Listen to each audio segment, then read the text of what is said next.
रामनाथ जी को शहर में आए अभी 2 साल हुए थे। उनका बेटा सचिन शहर में नौकरी करता था, इसलिए वह अपने पिता को भी शहर ले आया था। सचिन की पत्नी राधिका को रामनाथ जी का उनके साथ रहना पसंद नहीं था। वह चाहती थी कि हम अकेले में मजे से रहें। इसी बात को लेकर अक्सर घर में कहा-सुनी होती रहती थी। एक दिन राधिका घर पर काम निपटा रही थी, तभी रामनाथ जी ने हाथ में एक शीशे का गिलास गिरकर टूट गया। राधिका को बहुत गुस्सा आया। वह बोली, बापूजी, आपको दिखाई नहीं देता कि मैं से सारा दिन घर का काम करती रहती हूँ और आप नुकसान करते रहते हैं। अब कौन यह समेटेगा? राधिका की बात सुनकर रामनाथ जी बोले, बेटी, मैं साफ कर देता हूँ। यह कहकर रामनाथ जी कांच के टुकड़े समेटने लगे, तभी एक कांच उनके पैर में चुभ गया। खून की धारा फूट गई। रामनाथ जी ने किसी तरह कांच का टुकड़ा पैर से निकाला और बहू को आवाज दी। राधिका आई और खून देखकर चिल्लाने लगी, ये क्या किया? फर्श गंदा कर दिया, दवाई लगाइए, इस पर जाइए अपने कमरे में। मेरा काम और बढ़ा दिया। रामनाथ जी लंगड़ाते हुए अपने कमरे में पहुंच गए। सामने टेबल पर उनकी पत्नी की फोटो रखी हुई थी। उसे देखकर उनकी आंखों में आंसू आ गए। वह अब जिंदा नहीं थी तो रामनाथ जी को भी एक गिलास पानी लेने नहीं देती थी। उनका बहुत ख्याल रखती थी। शाम को जब सचिन घर आया तो राधिका ने उसे सारी बात बताई। सचिन पापा के कमरे में गया और बोला, पापा, मुझे लगता है कि आपको यह लाना ही नहीं चाहिए था। आप एक जगह चैन से बैठ नहीं सकते क्या? रामनाथ जी कुछ नहीं बोले, बस चुपचाप बैठे रहे। कुछ देर बड़बड़ाकर सचिन बाहर चला गया। रामनाथ जी कहीं अतीत में खो गए। जब सचिन पैदा हुआ था तो उन्होंने पूरे गांव को दावत दी थी। उनकी पत्नी यशोदा ने बहुत लाड प्यार से सचिन को पाला। सचिन जब थोड़ा बड़ा हुआ तो रामनाथ जी उसे अपनी साइकिल पर बैठाकर स्कूल छोड़ने जाते थे। गांव में दूर बड़े से स्कूल में उसका दाखिला करवाया था। दोपहर को खेत में काम करते करते हमेशा घड़ी देखते रहते थे। जैसे ही सचिन की छुट्टी का समय होता, उसे पहले ही स्कूल के गेट पर पहुंच जाते थे। सचिन को घर पर छोड़कर फिर साइकिल उठाकर भारी दोपहर में खेत पर जाते और रात तक मेहनत करते। सचिन जब 5वीं 8वीं क्लास में आया तो एक दिन अपने पिता से बोला, पिताजी, आप मुझे स्कूल छोड़ने मत जाया करो। मेरे सारे दोस्त मजाक उड़ाते हैं, आप मुझे एक साइकिल दिला दो।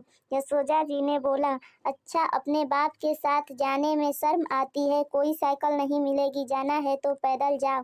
रामनाथ जी ने सचिन की बात को समझकर उसे साइकिल दिलवा दी। धीरे धीरे वह पढ़ लिख कर और शहर जाकर नौकरी करने लगा। रामनाथ जी अब काम नहीं होता तो सचिन हर महीने कुछ पैसे भेज देता था। एक दिन सचिन गांव आया तो उसने बताया कि उसे एक लड़की पसंद कर ली है। वो दोनों शादी करना चाहते हैं, लेकिन वह आप लोगों को शादी में नहीं बुला सकता। शहर की शादी में आप लोग सही नहीं रहोगे। यह सुनकर रामनाथ जी और यशोदा का दिल टूट गया। यशोदा ने तो कुछ ही दिन बाद बिस्तर पकड़ लिया। 2 महीने बाद सचिन राधिका को लेकर गांव आया, लेकिन एक ही दिन रुककर वापस चला गया। जी ने उससे कहा, बेटा, कुछ दिन रुक जा, शायद तेरी माँ की अंतिम घड़ियां आने वाली हैं।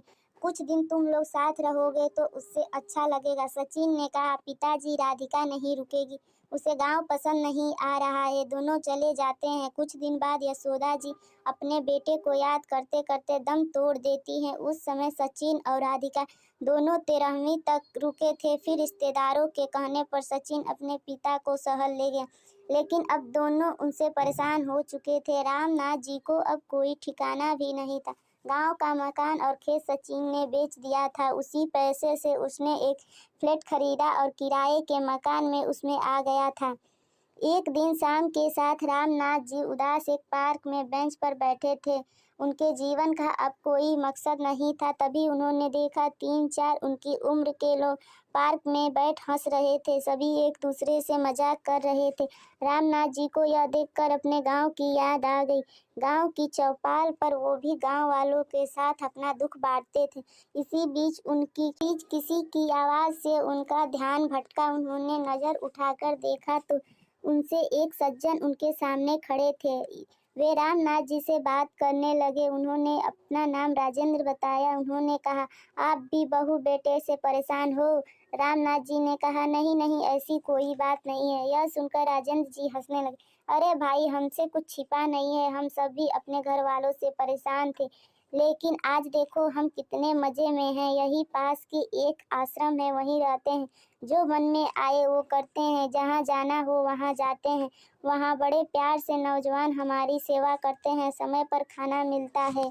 साथ ही हंसी खुशी का माहौल रहता है।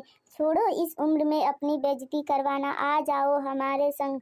यह सुनकर रामनाथ जी आंखों में आंसू आ गए। अपनी बेइज्जती करवाना, आ जाओ हमारे संग। यह सुनकर रामनाथ जी की आंखों में आंसू बहने लगे।